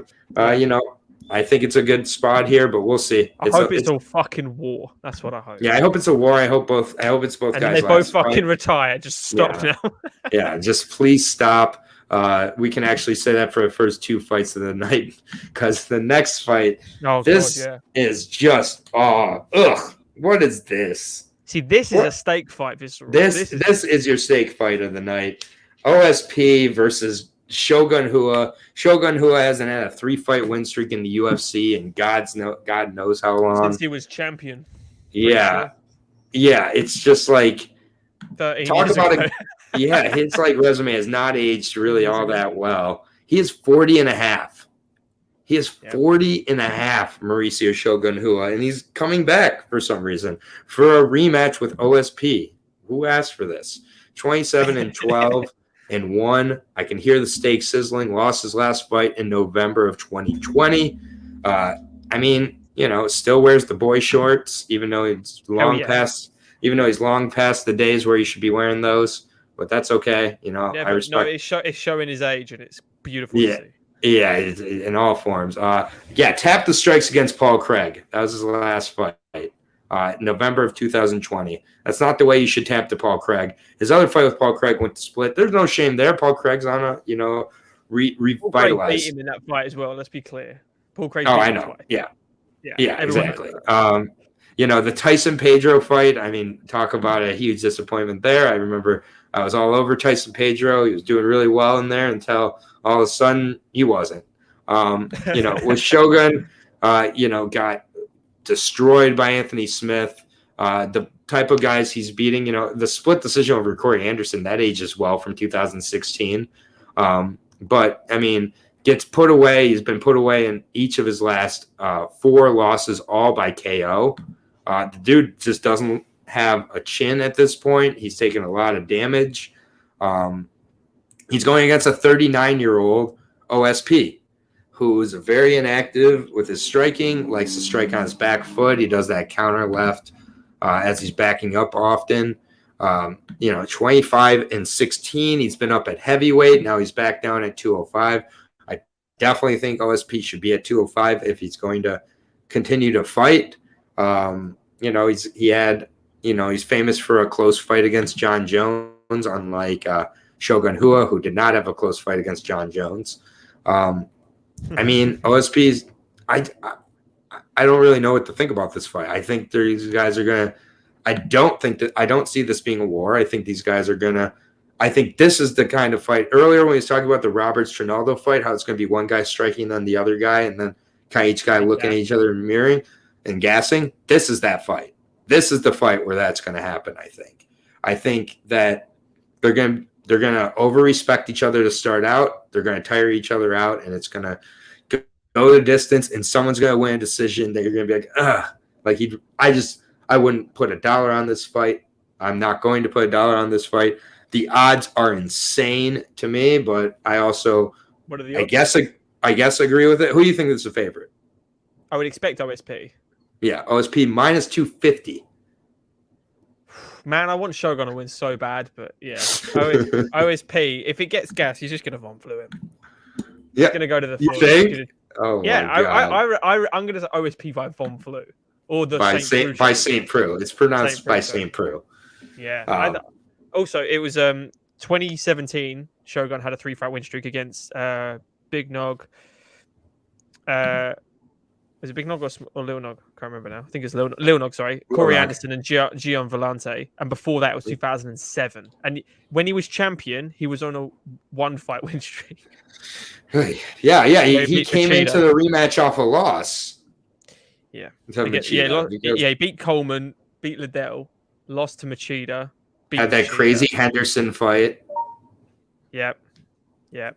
He's just been in too many wars. I think that once he gets touched solidly, he's going to crumble down to the floor and either get KO'd or submitted. Vince still has power, man. Still has power. And Vince is way more athletic than Shogun. Even though he's only a year younger, Vince is still athletic. And I do think Vince having to focus on his weight cut and be in good shape coming into the fight, not just balloon up to 240 pounds and just fight at heavyweight because he's a heavyweight, I do think helps him. It forces him to be focused. So I would take OSP here by finish. I'm going round 1. I reckon he'll finish him quick. We hope. I don't want him to. I want Shogun to win via flying triangle, but it's not going to. It's just not. I love Shogun a bit. He's one of the my first ever watches, but back in Pride days. He's a plus 200 underdog against a 39-year-old Vince St. Preux. Plus 200. And I'm still not concerned taking him. So that should let you know. That to me is the stake fight of the night, and it's on the main card. So go figure. But we'll move on here. Combined age in that fight of 79 years old, by the way. So nice, crisp, young, up and comers here. Usually it's the women where you get like the 70s combined age type of thing, but here it is. Next fight here. This is a very interesting fight at 155. We have Iron Michael Chandler taking on the return of El Kukui, Tony Ferguson. This should be a fun fight. I'm excited to see this one. Know that most people are on Michael Chandler, I should say, 22-7 against the 25 and 6, Tony Ferguson. So both guys, 36 and 38. They're at the end of their careers here. They're definitely both been through a lot of wars, both sides. For how differently these guys fight, their careers really mirror each other in a lot of ways, except for, I would say Tony's a little more reckless. Needless to say, here we go with the bullshit. Wait for it. What, Kelly? Don't tell me because I'm giving Tony Ferguson a chance. I see how it is. But Tony El Kakui Ferguson here, as I said, former Ultimate Fighter winner. Remember when they used to announce every Ultimate Fighter winner, and that was like the first thing they mentioned? Now they don't even bring it up. There's whatever. 3 straight losses though. 5'11", 76-inch reach for El Kakui, now 38 years old. He's been off since May of last year, so nearly a year off. What I like this, you like to see that. Took 5 to 6 months off in between a few fights here. Obviously got beat down by Justin Gaethje in that fight. That really seemed to turn the tide in not so great of a direction. Got absolutely whooped by Charles Olivera. Arm was put everywhere, and just absolutely, I don't know how he survived that, but it was very dominant. Beneil Dariush just handled him. And now he's been off for a year. So, he's coming back and facing Michael Chandler. So that is a pretty brutal 4-fight run there of Gaethje, Oliveira, Beneil Dariush, and now Michael Chandler. It's about as tough as you can possibly get in the division here. With regards to, Ferguson, I would be much more interested in this fight if it was 5 rounds.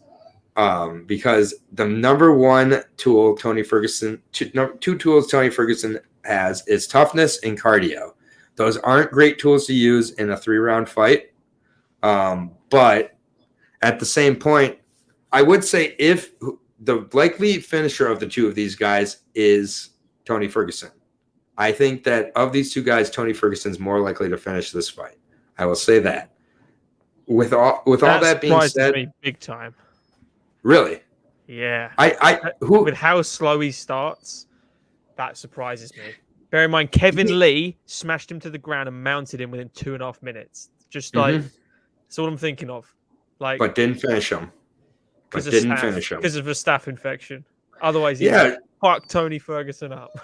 Well, he didn't finish him. It took to the end of the 5th round and 700 shots from Gaethje to put him away, and that was in the 5th round also. So I could see a type of performance that Tony's put on his last 3, which is taking so many shots, getting so beat down, just getting beat pillar to post, and going to a decision. And in that case, that's great. I do think that the reason I'm still, liking Michael Chandler okay in this fight is that he does have very good, gas, especially for 3 rounds for the most part. And I get it against Charles Olivera. We did see him kind of gas in that 2nd round and go back to a little bit of the old Chandler, but there are countless examples over and over again of him being able to go that distance and keep going. But he does slow down as the fight goes, and Tony doesn't slow down as the fight goes. And that is just the only route I can see is Tony being able to, catch and tire out Chandler as this fight goes. I don't see him being able to submit him, so it would have to be some sort. Oh no, that's the way, man. Doss choke. What I'm saying is I'm trying. Well, I haven't made my pick yet, so I know but I'm smelling the pick. But the thing is, I can't pick Tony Ferguson in this spot. I can't. I've gone through it over and over again. I've gone through how I believe the fight is going to go. It's a 3-round fight for Michael Chandler, and I believe it's going to be a decision win for Michael Chandler. I think he's probably going to win all 3 rounds, unfortunately. I think maybe we start to see a closer 3rd round, but still I think Chandler will do enough to win it. I think Chandler's going to bank those first 2 rounds pretty handily here. So for me, fight goes the distance plus 140. It's a great bet. You can get Chandler as an underdog, or if Tony's able to mix it up and survive that way, with regards to Tony, he's always got the Darce choke. He's always got those neck attacks. He can lose rounds and then win. It's just like it's hard for me to imagine him getting a Darce choke on a guy who doesn't have a neck. And Michael Chandler doesn't have a neck. Look at that. He doesn't have a neck. Darce will be the easiest thing when you slither your forearms in. Yeah, if you're going for a guillottine, it might be a bit harder trying to wrap. But when you can just slide in and hook, then and then you can roll. It's a bit silkier. Yeah, well, you can go with that silky Darce choke because I'm not going with it though. I am going to go with Michael Chandler here. Michael Chandler has never been submitted in his career. He has been knocked out. A nice clean elbow maybe from Ferguson could get him into that Darce position, but I just don't have the gall to pick it. I think the line's pretty fucked up though, but Chandler should be able to use the wrestling and keep himself safe once he tires out from beating him up on the feet for the first 2 rounds. So I'll take Chandler. I hate the line. Minus 400, stupid. Yeah, I completely agree with Kelly's last one there. I worry about Chandler trying to entertain more than win the fight. Here's the problem with that. I think he entertains once he knows he's done. And he should have paced himself better in that Gaethje fight. He opened really well. That first round was so fucking competitive. And that's the level he needs to be at for 5 rounds to be a champion. But he stopped doing the leg kicks after the 6th minute. 1 minute into the second round, stopped leg kicking. Got caught a lot. He hurt Justin twice in that first round, and he got hurt twice in that first round. So it's super back and forth. I think 5 rounds, Tony Ferguson wins 9 out of 10 times. Absolutely. 9 out of 10. 9 out of 10. Chandler has not shown a gas tank in many years now for like past 3 rounds. I just think. And since being in the UFC, Chandler has not fought smart. He opens so goddamn well, and that's why I'm thinking Tony could do something in rounds 2 and 3, even like halfway through round 2. I originally went Chandler because I think Chandler can even stop him. He hits Tony with how he hit Oliveira and how he hit Gaethje. I actually think he can finish Tony. That's fair. I know Tony's never been knocked out cleanly, only stopped via TKO via Gaethje, but Tony, he's taken some beatings. I'm actually going to go at Tony Ferguson late. Wow! Late second, early third round. Wow! We switched. That's incredible. I'm convincing myself. Yeah, I think if it'll be in a scramble, because I think when Chandler gets tired, I think he's going to use his wrestling, and I think that's where Tony can use his rubber guard, sweep him, grab a neck. Here's the thing. I already put my bet in on Tony Ferguson at plus 300. So I did bet on him here. My official pick, though, is going to be a decision for Chandler. I want Tony to win. I love both guys. I want Tony to win really bad. I love that Tony took off a year finally instead of just a few months. That's encouraging to me. I like how Tony's been pretty quiet here. Like he's not like that kind of encourages me and makes intrigues me. And also, like I said, I get Chandler's gotten a lot of fans so far in the UFC, but he's 1-2. He beat Dan Hooker, and he has not fought like himself in any of the 3 fights. He's fighting like a maniac. He's fighting like a guy who has a belt though in that first round against Oliveira. Right, but because of how he fought in that first round, look at how he came out for the second. Exactly, and that's where Tony's gonna get him. I'm convincing myself. If you go and watch my video on my channel, I say Chandler. So now I'm going Fergie. Hey, exactly. Hey, you know what? Like I said, I bet over 1.5 at minus 150. Yeah, I'll take that too, Kelly. And I already got a bet in on Tony in case something crazy happens. So I am going to. My official pick is the Chandler decision, though. So why is he saying Tony rubber guarding Chandler? Stop it now. Chandler would rampage slam Tony if he throw. No, when he's fucking tired, he won't have any energy. He only wrestles nowadays when he's got the energy. He likes to throw hands more. If he does it when they're both active, Chandler's wrestling should be more than enough just to hold him there. But the point of it is to sweep him. It's to implement. It's to stop him picking him up because he'll just grab his ankle as he stands up. He won't be able to slam. So. Yeah. Also, watching the embedded, the Imanari rolls by Kamaru Usman are straight ass. Like, I don't know if you saw the preparation, but they were the worst MRE rolls I've ever seen in my life that Kamaru was throwing at him. So, it's not his game. No, he was trying. He was like, I'm trying to implement it, but yeah, no one, but should be an interesting one. We're on to the co-main, first of the two title fights: Carla Esparza versus Rose Namajunas, number 2 here at 115 pounds here for the strawweight title. It should be a very interesting fight here. Carla, 34 and a half years old now, the first ever strawweight champion, beat Rose Namajunas to win the title on the Ultimate Fighter way back in the day when Rose was a little baby, basically, but still, and then Carla by sub is minus, you mean plus 900? I'm assuming you mean plus 900. If Carla by sub is minus 900, then I would not use that line. But the Cookie Monster here, I'll say this right away. She lost to Marina Rodriguez back in the day. So that 5-fight win streak is a little bit of wolf tickets there because that split against Marina, I get it. She was able to take Marina down. Marina was lighting her up from the bottom with those elbows. Carla really just lays in the guard, does not advance position. Plus 900 on the sub. Okay. I mean, it's been a while since Carla's done that. She did get that ground and pound finish of Yao Jinan. Obviously, that is a Yan Jinan. That's impressive. That's very impressive. And the way she did it was even more impressive. She deserves this title shot, even if the Marina Rodriguez and Waterson fights were a little bit close. I thought she won the Waterson fight. I thought she won the Grasso fight. Verna Jandiroba, she showed her level of wrestling and grappling in that one as well. And then what happened to Tatiana Suarez, man? She manhandled Carla. Oh man! Well, she had she did. Yeah, she had like major neck surgery, I believe, and still has had. I mean, I remember at one point I thought Suarez was going to be a 4-division champion, 3-division champion. Like she's massive for the weight class. Insane wrestling. And whenever she does come back, I'll be super pumped to see how she does. But yeah, I mean, Carla's fought the who's who at 115 forever. Has wins over very, very solid levels of opponents. Obviously, the Rose fight way back in the day, that was in 2014. It was a good fight until the 3rd round where she just got her back and finished her.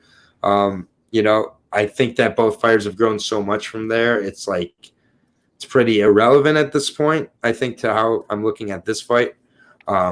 With Rose, she's gotta continue to use her movement, really pump her jab, keep the volume going. I think that Carla has not advanced her stand-up at all. I think if she can't, but she's able to, against every woman who isn't Tatiana Suarez, Claudia Gadelha, able to get her wrestling going.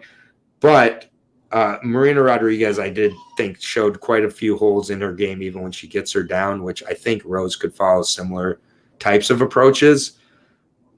This is a tough fight. Rose fights so well for a few fights, and then all of a sudden does something in the next fight where you're like, you were so close. You're on your way to being one of the greats, and now you slipped again. 3 straight wins against very high level of competition. The Andrade fight was super close. The Wiley second fight was super close. The other one was a 1-round. Who did you have winning Wiley Rose for the second time? I still had Rose. In that fight live, but I was also there live. So judging live when you're in the crowd is never too accurate. But I just thought Rose did enough to mix it up in that fight. And I think that's what kind of leads me in this fight. I think she's going to, kind of need to again, but it's just for me, I can't really trust Rose and I can't back Carla. So for me, I'm not going to be betting this one super heavily. Do you think Carla can hold Rose down and get 3 rounds? 3 out of the 5 rounds? Yeah, that's the only question you should ask yourself. She hasn't got the striking to. And I don't think she's going to submit her. I don't think she's going to submit her again. And no, I don't. I don't think she's able to get 3 rounds. I think that Rose is able to do enough to win at least 3 rounds. I don't see a finish either side. I think this goes to distance. I think these ladies both kind of know what each other's bringing in this one. I think they both really respect each other. And I could see, I could see a little bit of a little bit of a hesitancy here. And, I could see Carla banking around her too, making this interesting. I could see a very close 48-47 type of decision. But I think Rose is going to edge this one out. The price doesn't make sense to me at all. Minus 225 for Rose Namajunas. I don't agree with at all. Carla has really earned this title shot and built up to it. Carla fights a lot of fighters close, and it wouldn't be surprising if this was close also. So give me Rose by unanimous decision, but this is close. Yeah, I think if Rose is in the right headspace, having Whitman in your corner is like having an extra set of hands in the cage, isn't it? It's such an advantage having that mind. But if she's on point, I think knees up the middle, uppercuts in the pocket, keep laterally moving, and just keep Esparza at range. Win a couple rounds like that. I think Rose is clear cut. Carla's going on her honeymoon next week. Rose. Yeah, you know how you the feel JoJo Calderwood approach. Yeah, it doesn't work. The JoJo Calderwood approach don't work for mid-30 fighters. Rose all day. Never mind. Likens, though, here. I agree with Cameron in the chat. Rose could KO Carla. Mm-hmm. Oh, for sure. What's her gas like after going against someone with Rose for 15 minutes? I think if she slows down dramatically, knees up the middle, and hit him with that inside pocket hook. And also, we heard with Gina Mazzani last week, she skipped her wedding cake tasting. Will we find out if Carla That's distractions. We don't want distractions. Right. Did Carla skip her wedding cake tasting? I do follow Esparza on Instagram, and she was like throwing a bachelor party for her husband last week. This is right, Rose. Rose. Yeah, you know what? Rose and minus 225 don't look so bad all of a sudden. Rose is already with her babysitter. I mean, her husband, Pat Barry, or whatever he is. Sorry. The baby, though. I mean, the age ain't nothing but a number for Mr. Pat Barry. Pat Barry, love his love boy. Carla is way too distracted. Nope. Sorry. I do not like planning a wedding, and no, Carla. That's good knowledge. That's good knowledge to have there, Visceral. Yeah, that's solid. Thank you, Visceral. Rose Namajunas. Give me her here by decision. This is going to be the most debated fight now, which should be like the main event. Yeah, we're at the main event, and sometimes it's like the main event. It's like, this seems like one of the easier fights. This is, I think, the closest fight of the night here. This is such a good fight. Well closer deserved than fight. De Lima and Blagoy. I mean, it's one or the other here, and then but actually no. Carnelossi versus Lupita Godinez, closest fight of the night, in my opinion. That and this, yeah. Then this, those are the two closest. But this is a truly great main event here. We're in Justin Gaethje's home state of Arizona here.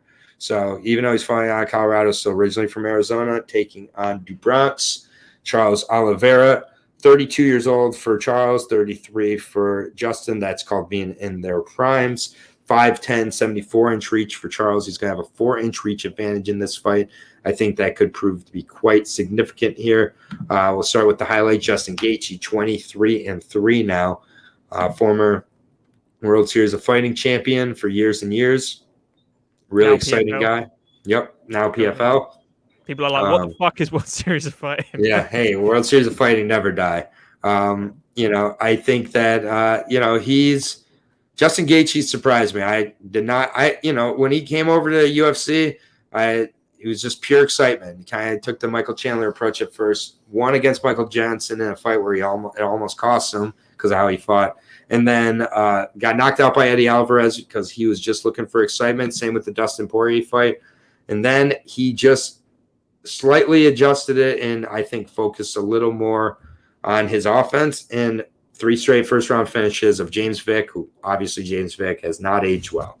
But at the time, James Vick was 13-1, and I think Justin Gaethje destroyed James Vick's confidence. I picked James Vick in that fight, I remember. So did I. Yep. And executioner. Yeah, but no disrespect, but before we lay a large sum of money down, is there any way we can check the wedding plan? Dude, don't bet a woman getting married when they're planning, like having wedding activities. Embedded lays out the wedding plan pretty well. Thank you, Embedded. I need to catch up on my embeddeds after this. Visceral, that's great. But the knockout of Edson Barbosa, I'll be honest, I could see Justin Gaethje doing that to Charles Oliveira. I really could. I could see him, cutting off the cage and just landing a wild shot. And if it lands at the right, if it lands on Oliveira, I get Oliveira's solved a lot of those chin issues. I do believe Justin Gaethje still has the power to KO him for real. Like I really do. And it would not surprise me at all. Like it, and Trevor Whitman has been focused on this fight for, 8 to 10 months now. Like, and Justin Gaethje has just been training for this fight and this fight only for 8 or 10 months now. Like that's Wasn't he like that for Khabib as well? Yep, definitely. Exactly. Turned out great. Yeah, it turned out real good. Khabib, I would still rate a little bit in front of Charles Oliveira, but the spot where Charles, but it's like, definitely intriguing stuff. And, when Justin went against Khabib, the way that Khabib just went into autopilot on the ground there and locked up the triangle because he didn't want to break his arm and just like looked like a UFC video game, definitely was concerning. And Charles Oliveira does have that level of grappling to his game too. I think Charles Oliveira is far better in the. Of course, yeah. If it gets to that same position, Charles Oliveira is doing. Yeah, of course. This is such a unique fight for so many reasons because I could see this ending in the first round. I could see it ending in the first round for both guys. I could see a quick submission for Charles. I could see a quick knockout for Justin. I could see a war on either side where they kind of really start to, go back and forth. We see, some wrestling even at times from Oliveira to get down. Justin, this fight could go so many different directions. And it's really a fascinating fight. It's kind of exactly what you want out of a fight like this. I am going to leave you in suspense because I'm not going to make my pick yet because, of course, I have a dog here right now. But I want you to kind of set up the fight. I'll be literally right back, and then you can go into your pick, and then I'll finish up my spot here. I apologize to leave right at the main event here, but, of course, business happens. So go ahead and set up the fight. But, yeah, I think this is a great main event. Can't wait to see it. Well, first things first, they need to change Justin Gaethje's picture in that one. But, yeah, so – what Charles Oliveira, the main thing with him is his Muay Thai striking now has got significantly better. And you can see it, how he fought against Michael Chandler when he just lifts up that front leg, lied on the front leg, which is Justin Gaethje's nightmare for this with his kicking out your lead leg. I still think he's going to smash up the lead leg of Charles Oliveira or attempt to do so, but it's going to be less impactful unless he does it when Charles is putting full pressure on the leg, which is very rare. Doing that obviously opens up the teeps and the front kicks continuously, which is almost, he's jabbing him across with a longer range. He's going to keep doing that as long as he can because he's not fearful of being taken down, which is one of the, the bad points of doing a teep or a front kick is you're susceptible to being grabbed and taken down by a wrestler. He's not afraid of that. Justin, if he wants to wrestle, Charles is going to, I'm sure, unlock the door for him. He'll give him the key. But in the sense of knocking him out, I think Charles can knock him out as well. I think if Eddie Alvarez can stop Justin Gaethje and Dustin Poirier can stop Justin Gaethje, I think Charles Oliveira can stop Justin Gaethje. How he stopped Michael Chandler, I think he could do that. I don't think he's going to go down that route. I think he's an opportunistic guy who's going to snatch a neck, grab an arm, grab any kind of limb as much as he can. You've seen, look at the finishes on him. Like in the last, 11 win streak he's got, he's only got one to decision. That was the Tony Ferguson one, was it? And he nearly bent his arm in about 20 different places. So I don't think Oliveira can hang with Justin the way Chandler, but who knows? Yeah, he might not be able to.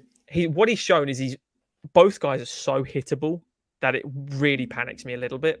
I do think Charles could surprise Justin with the feet, with the hands, sorry, but I think Justin should and does have the advantage in the hands.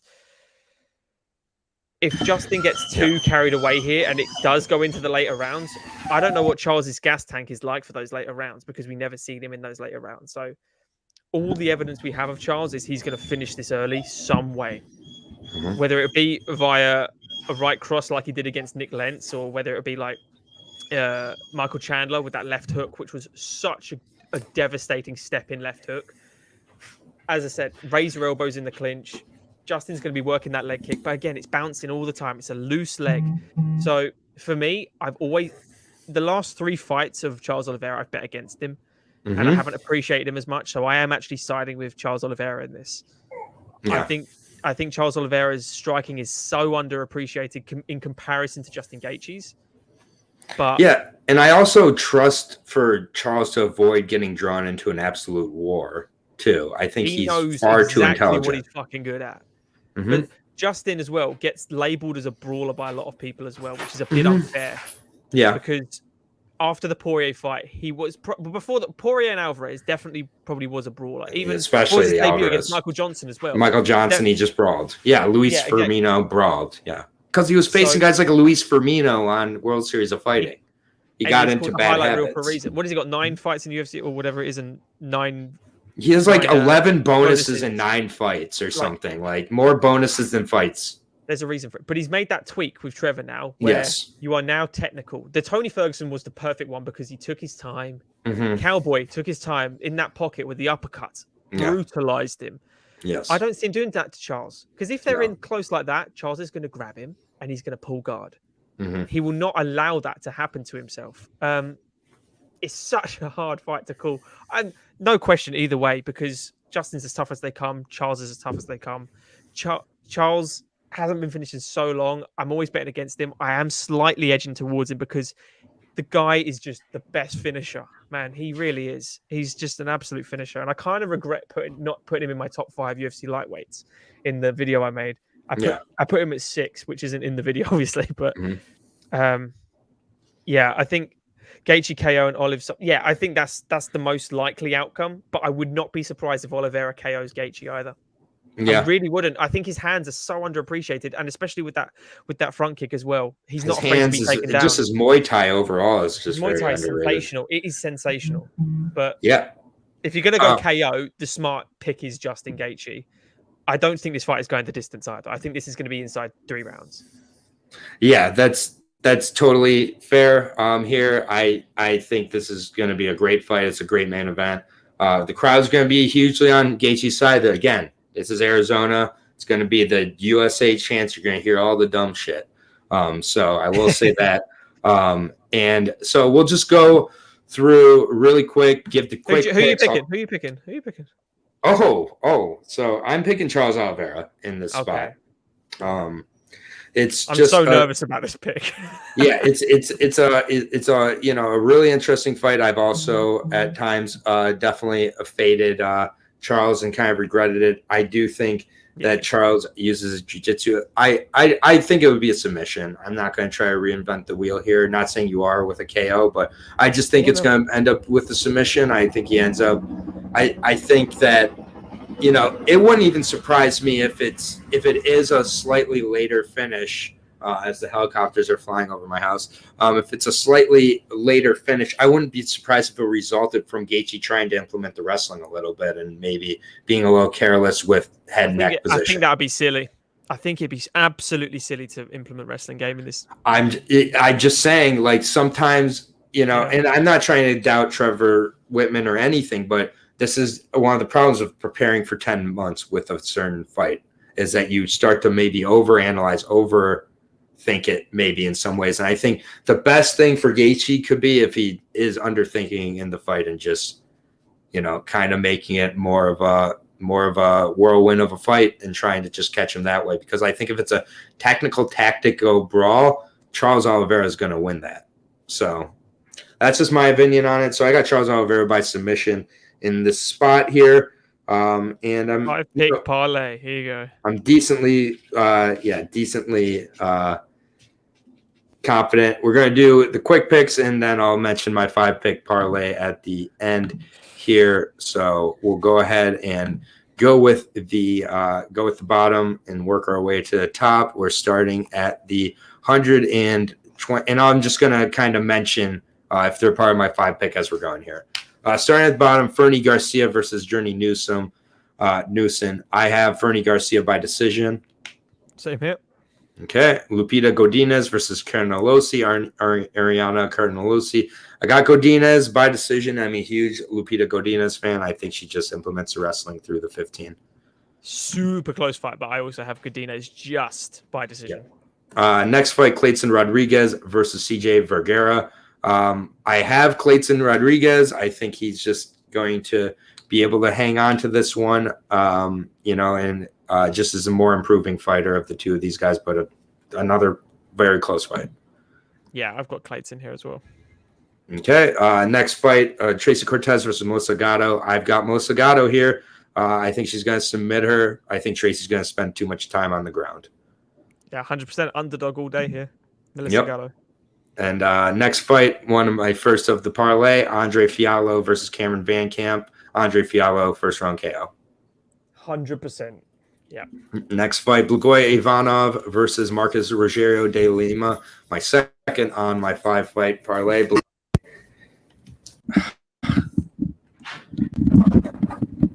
Sorry about that. My second fight on the parlay, Blagoy by decision. Very confident. Agree. Next fight, Royval versus Matt Schnell. I got Brandon Royval in this spot. I think the odds are off, but I got Royval by KO. I'm going Schnell by decision. It's a great fight. I love that fight. Next fight, Macy Chazan versus Norma Dumont. Norma Dumont is a legit featherweight and has volume and gas. I like her by decision in this spot. Third on my parlay. Yeah, Norma by decision, 100%. Francisco Trinaldo, Danny Roberts. Danny Roberts, for me, has just got much more left in the tank. I think he's going to be a longer, better striker, and I think he gets a decision over Trinaldo. I'm praying he does. Yeah, I don't think he's going to finish Trinaldo, but yeah, Danny Roberts by decision. Yep, that third round is going to make me nervous, though.